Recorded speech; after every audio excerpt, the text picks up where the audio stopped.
Persona never did.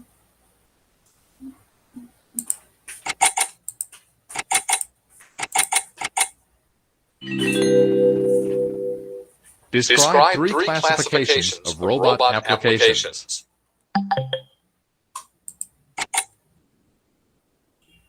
Robot operations can primarily be classified in one of three ways: material handling, assembly, and finishing.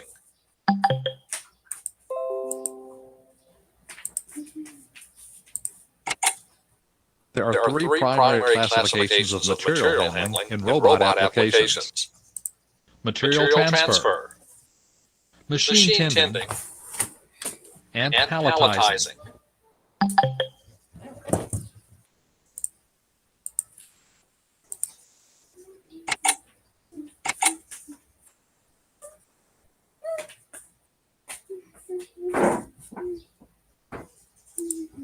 Material transfer is a process in which objects are moved from one location to another. All industries use material transfer devices of some kind.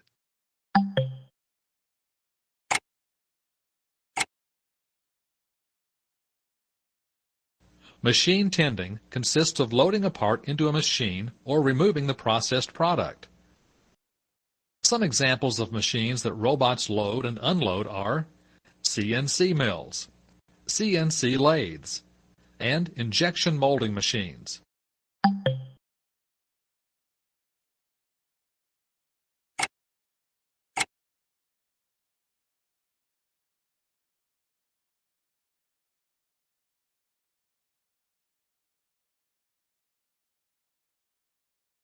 Palletizing is a process in which parts are placed into cartons for transport. Robots often load finished products as they come off the assembly line.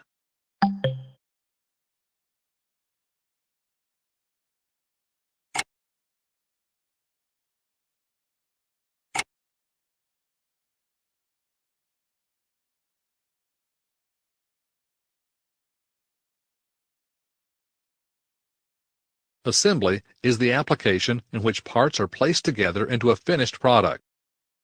Assembly processes include fitting, fastening with screws, gluing, and welding.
Finishing processes include trimming and deburring, painting, and applying coatings.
Describe how robots are applied to CNC machine loading and give an advantage.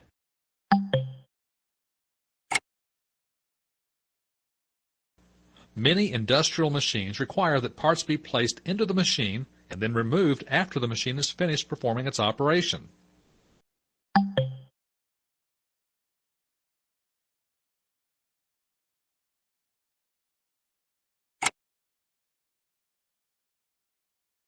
A CNC milling machine uses a computer-controlled cutting tool to remove material.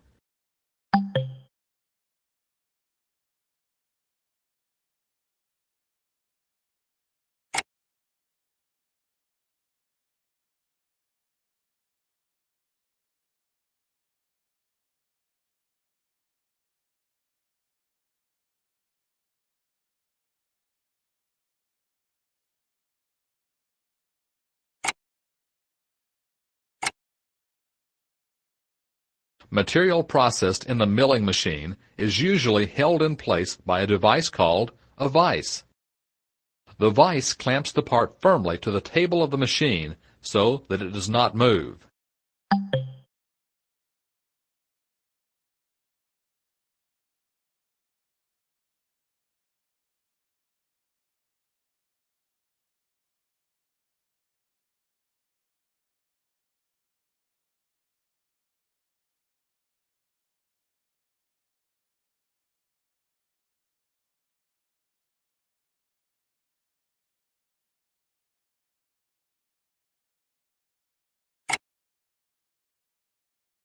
To make a part, the operator loads the part into the vise, clamps it, and presses the Start Push button on the machine.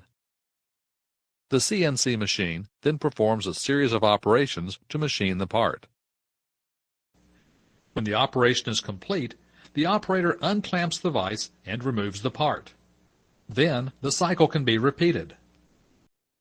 The CNC machine is a good application for robot loading and unloading because the task is repetitive.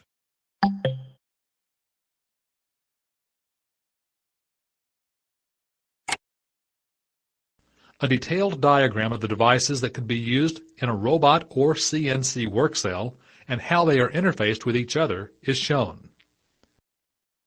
In this application, the robot controller is interfaced to the CNC machine through a digital input and output module. The digital I/O module of a CNC machine is very similar to a robot.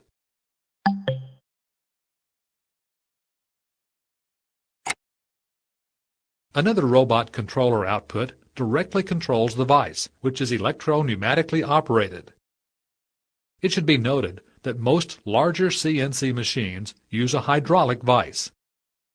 These are controlled by robots in the same manner as a pneumatic vise.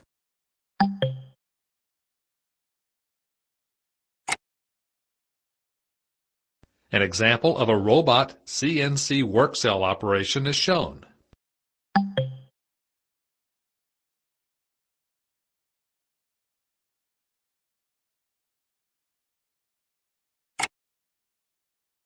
A part arriving on the conveyor trips the part sensor and starts the cycle.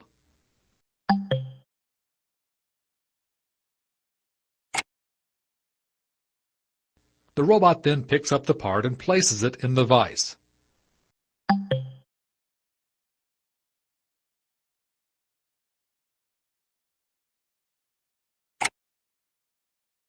Next, the robot closes the vise by turning on its output, then releases the part and moves out of the way.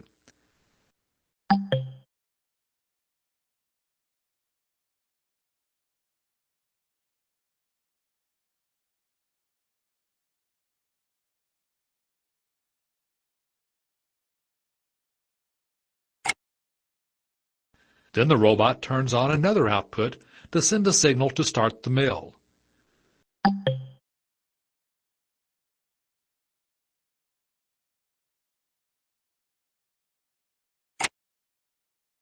When the milling process is complete, the mill sends a done signal back to the robot's input.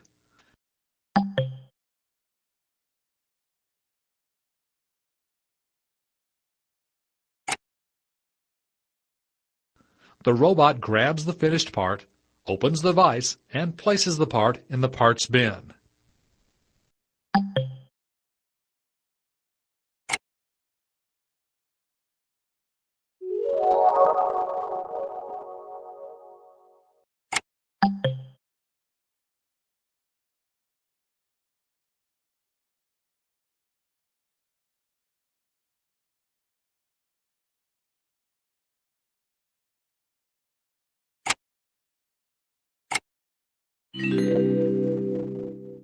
Define the work envelope of a robot.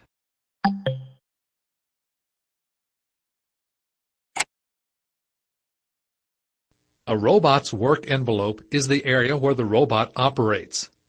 The work envelope is bound by the furthest locations that the robot can reach using its full range of motion.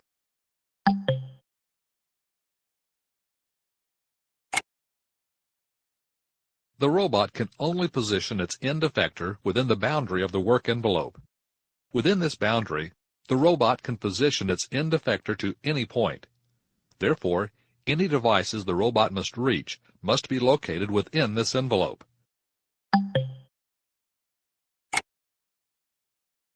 Notice that the work envelope is measured at the faceplate of the wrist and not at the end of the gripper. This is because the end of arm tooling is interchangeable and these tools vary in size.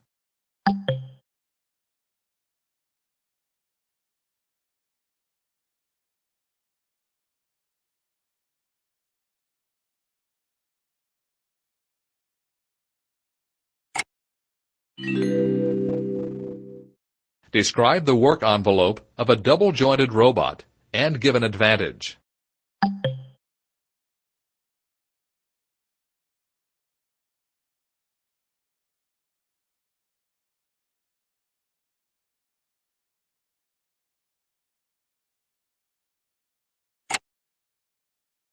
Some robots are designed to flip over to reach the area directly behind it. To do this, axis 2 and axis 3 of the robot must have a larger range of motion than the other axes. This is called a double-jointed design.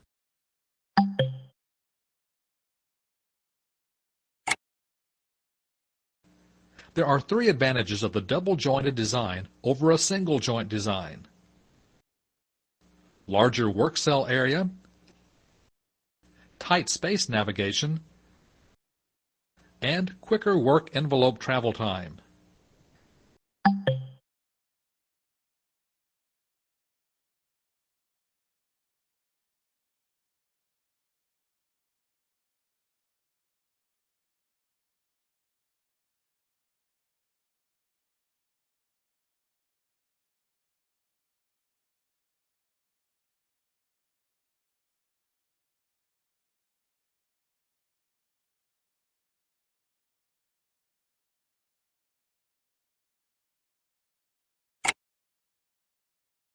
The robot can service a larger work cell area.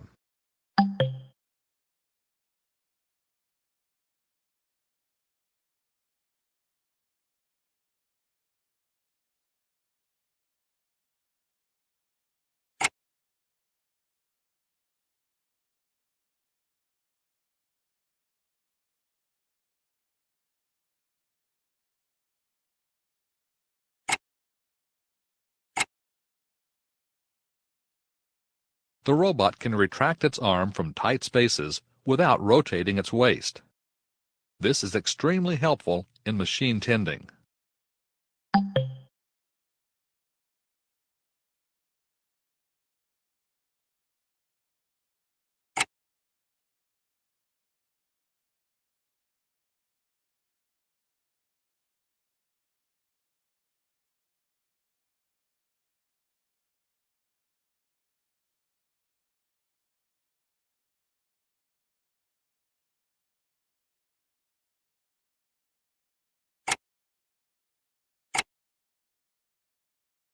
Less travel time is needed within the work envelope, so a faster work cycle can be achieved.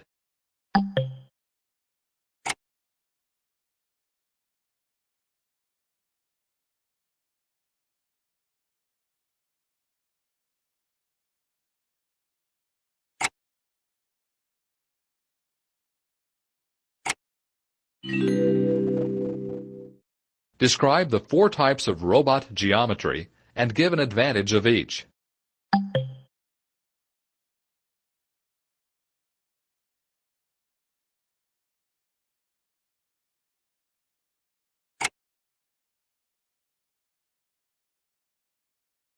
In order to match a specific application efficiently, Robot body axes can be arranged in different rotational and straight-line configurations to perform better. These configurations are called the geometry of the robot.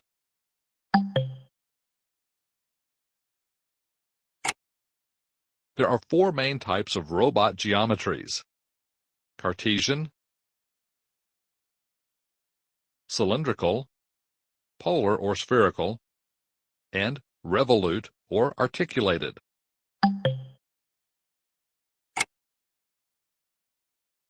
The three axes of a robot having Cartesian coordinate geometry are capable of only straight or linear motion. The work envelope is box-shaped. Points within the envelope use a system of coordinates x, y, z that correspond to the position of each robot axis.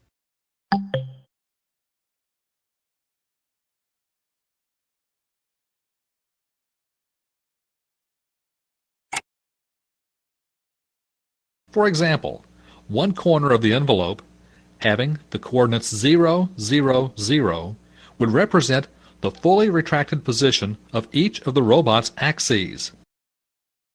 Another point having the coordinates 6, 6, 6 would represent the point at which each of the axes were extended by 6 inches.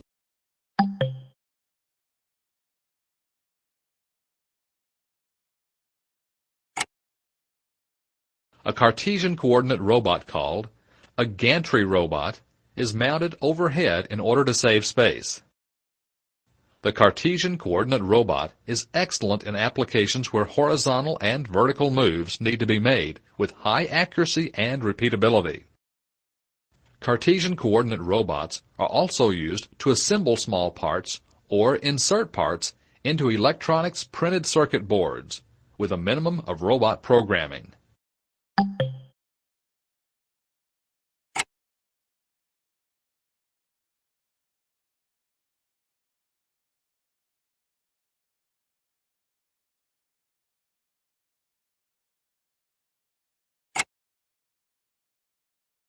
Robots using cylindrical coordinate geometry combine straight line and rotational movements. Usually this machine has one rotational axis and two straight line or linear movements. Together, these three movements produce a cylinder-shaped work envelope for the robot.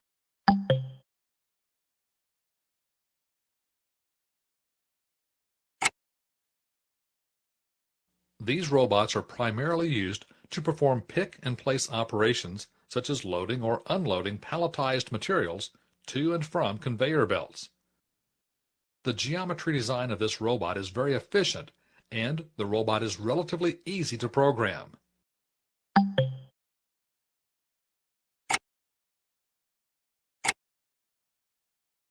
The polar or spherical robot's geometry has two axes that are rotational, the waist and shoulder, and a third axis that is linear. The robot's work envelope is spherical shaped. The advantages of the polar geometry are simplicity of design and good lifting capabilities. This type of robot configuration is used where a small amount of vertical movement is required, such as loading and unloading a punch press.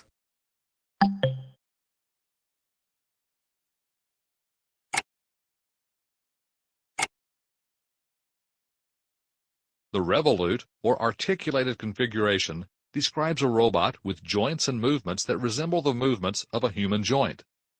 The revolute robot has great flexibility and can perform complex movements within its work area. This type of geometry makes a robot suitable for applications such as spray painting and welding.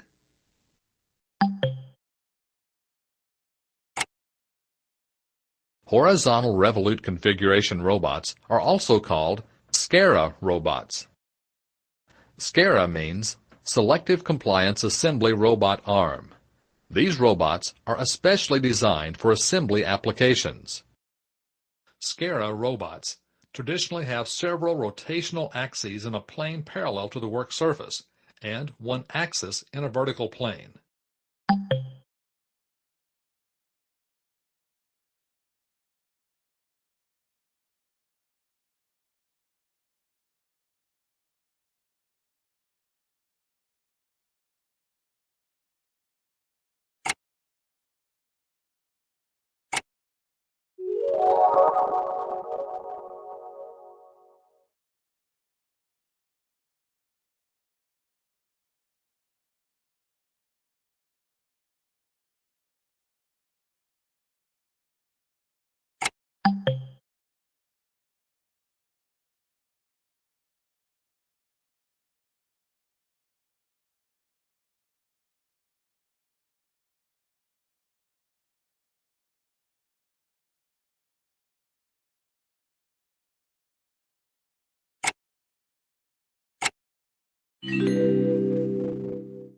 Describe 6 steps used to develop a robot program for a given application.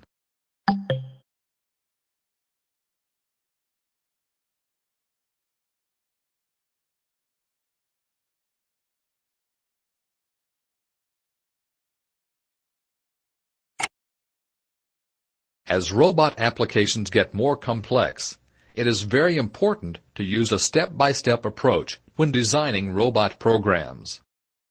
This approach makes it easier to write the program. It also provides the documentation to aid in changing the program later if needed. There are 6 steps to design a robot program. Step 1. Create a pictorial diagram. Step 2. Create a general sequence of operations. Step 3. List the inputs and outputs. Step 4. Create a detailed sequence of operations. Step 5. Create a list of points. And Step 6. Write the program.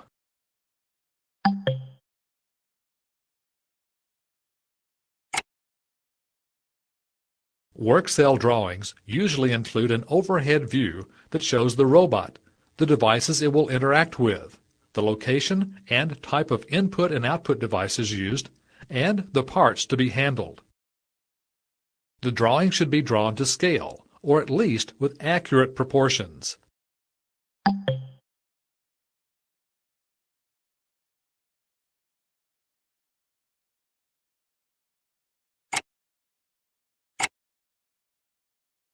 The general sequence of operations is a general overview of how the robot will perform its task. This is a broad overview of steps the robot will perform to accomplish the task.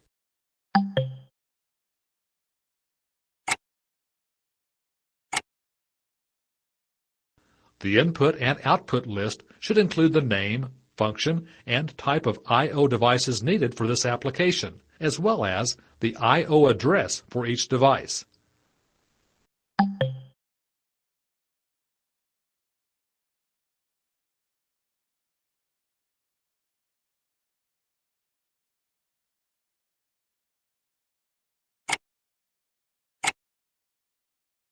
The detailed sequence of operations lists every step-by-step action or communication that takes place for the robot to perform the task. This is actually a refinement of the general sequence of operations.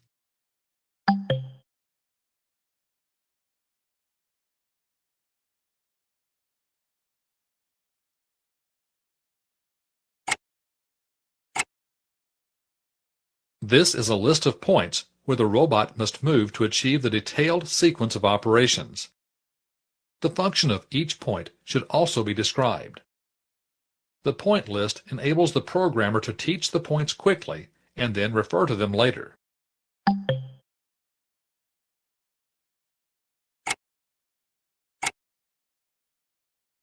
Once steps 1 through 5 have been completed, the program can then be written. The program can usually be developed by writing a program command for each step in the detailed sequence of operations. This detailed sequence of operations becomes the comments that explain each command in the program.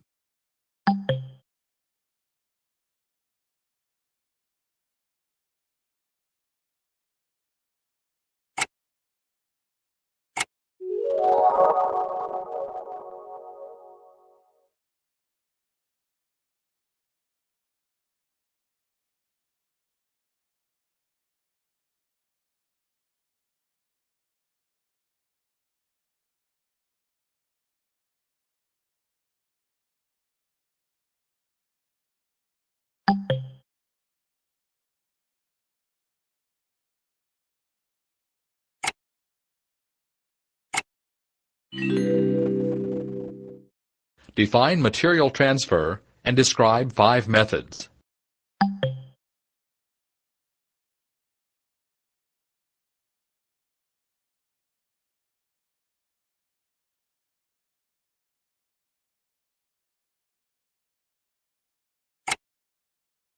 Material transfer is a process where objects are moved from one location to another. All industries use material transfer devices of some kind. Human, robot, forklift, automated guided vehicle or AGV, and conveyor.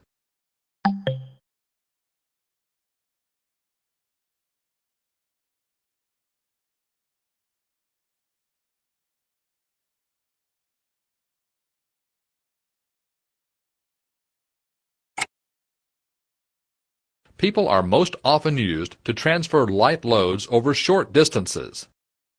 The advantages of human material transport are flexibility and low initial cost.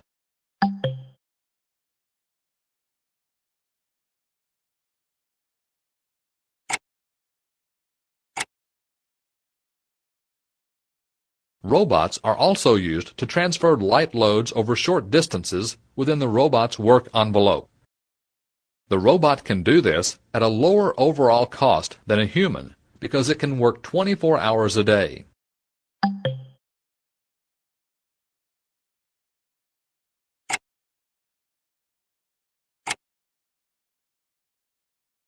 Forklifts are manually operated, truck-like devices used to transfer heavier loads over longer distances than either people or robots. Forklifts are the most flexible method of material transfer because they can carry heavy loads anywhere in the plant and don't take up much room. But because a person must operate the forklift, they are the most expensive method of long-distance transfer.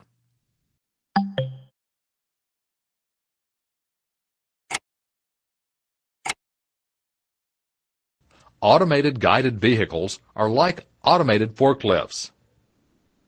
AGVs cost less to operate than forklifts because they transport material along predetermined paths and therefore do not need a human operator.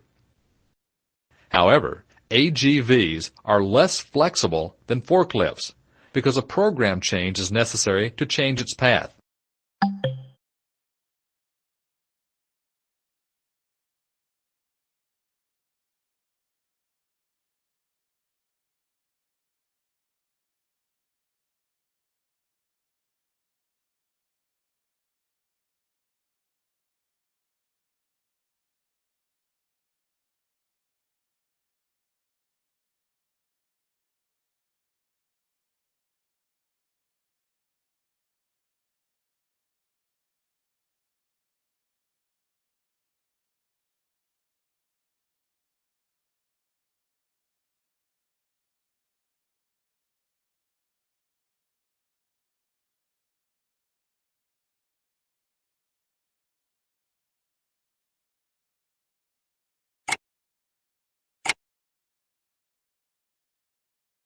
Conveyors are stationary, motor-driven machines that transfer material continuously over fixed paths using electric motors and a belt.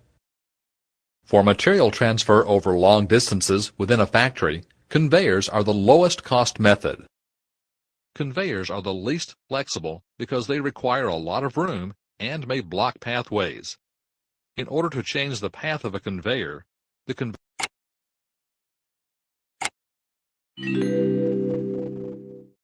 Describe 3 conveyor applications.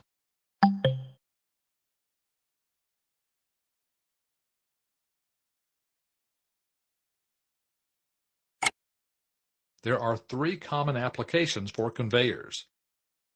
Transport of raw materials to processing stations. Transport of partially finished products between the workstations of a factory.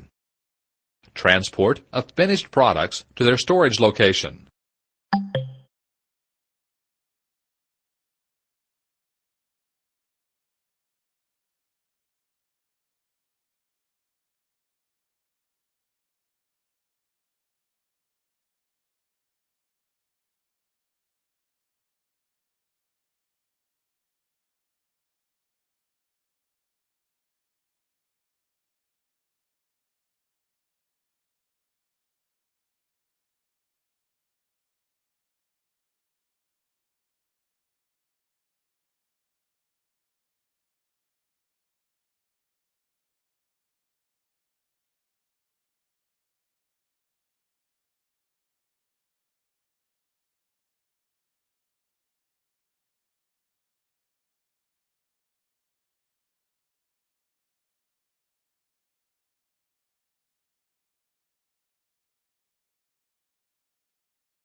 Raw materials are brought to the processing station.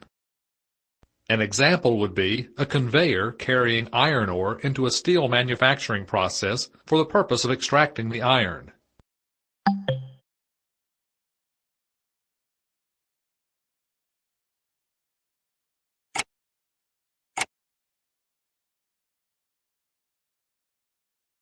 The conveyor transports the workpieces along an assembly line to each workstation to install parts. An example of this would be an assembly line that produces cars. The car is moved on a conveyor from one station that installs the glass to another that installs the tires.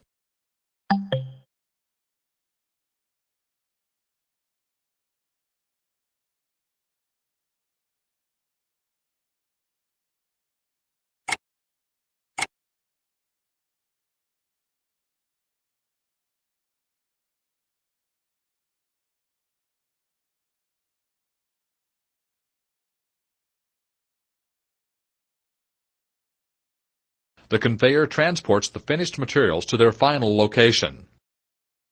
An example would be the movement of cases of cookies to a stockroom where they await delivery.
Describe There are two basic types of conveyors: bulk material conveyor and pallet transfer line.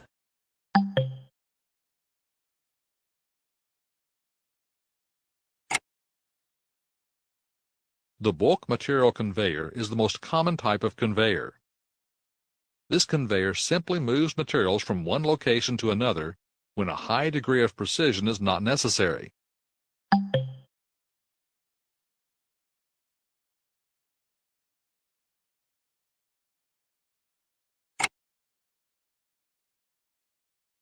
The most common type of bulk material conveyor is the belt conveyor.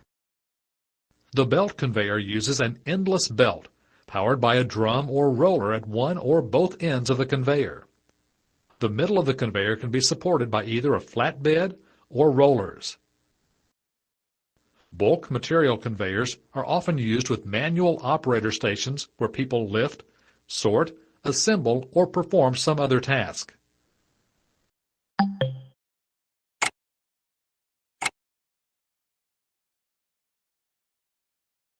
The pallet transfer line is a type of conveyor that transports parts or assemblies on a pallet. The pallet rides on a conveyor. Then, the pallets are stopped at each workstation or removed from the conveyor completely. Pallet transfer lines transport material between stations. The pallet transfer line usually transports partially finished or finished products.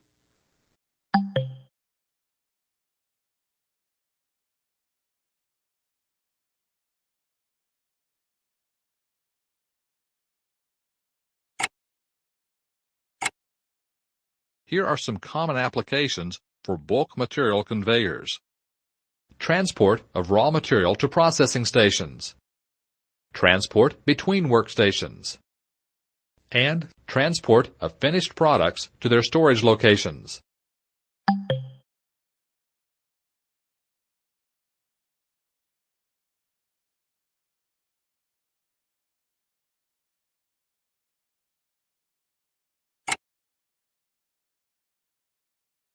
By using bulk material conveyors, large quantities of raw material such as sand, iron ore, or coal can be transported.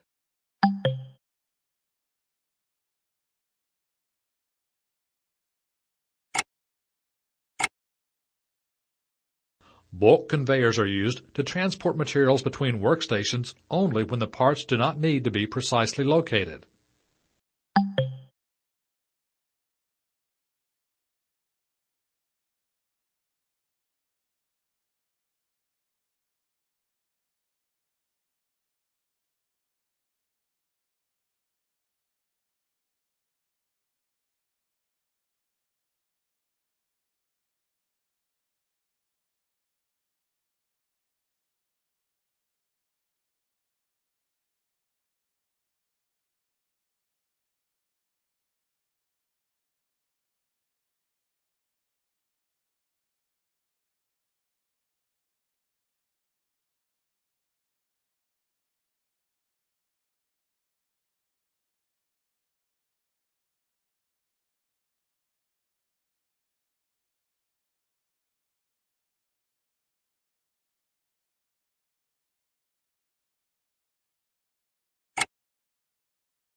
Bulk material conveyors are used to transport finished products from the manufacturing process to a warehouse or a truck.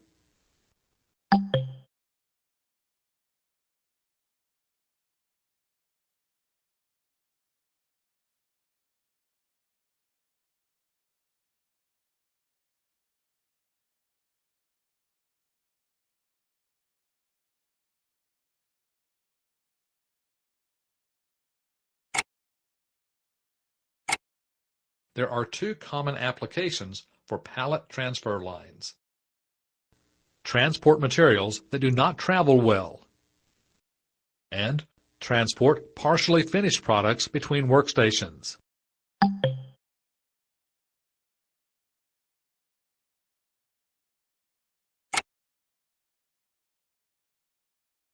Pallet transfer lines are sometimes used for the transport of items that do not travel well on a bulk material conveyor because they may be lost or damaged. Examples of typical palleted products include clothing, nuts, and bolts.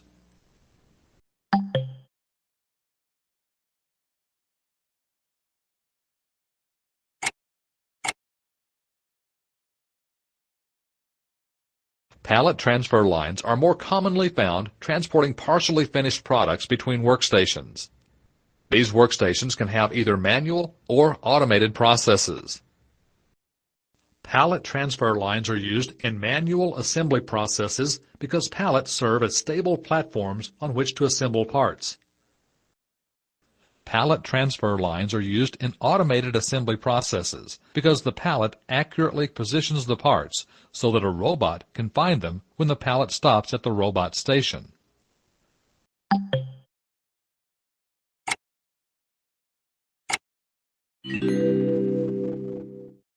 Describe the operation of the external motor commands M on and M off.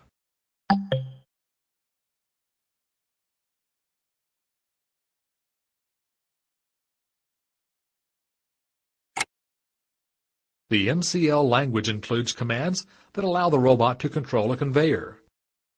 M-on and M-off. The M-on and M-off commands complement each other and are used together not only to control conveyors, but also any other motor that only needs to be turned on or off.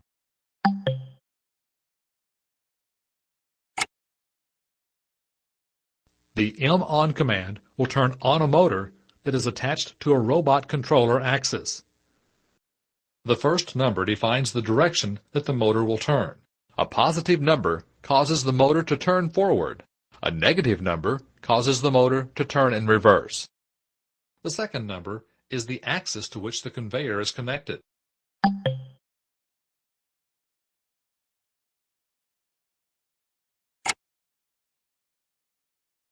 In this example, a conveyor motor attached to axis 7 would turn on, causing the conveyor belt to travel away from the conveyor motor.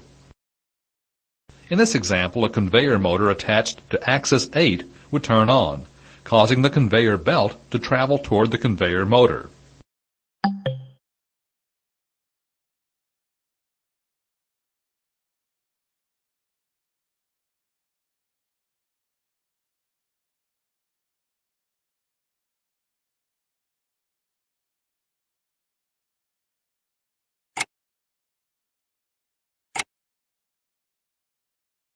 Once the conveyor has been set in motion with the M-on command, the M-off command is used to turn the motor off. The M-off command is followed by only one number. This number is the axis to which the motor is connected. Two examples of the M-off command are shown here.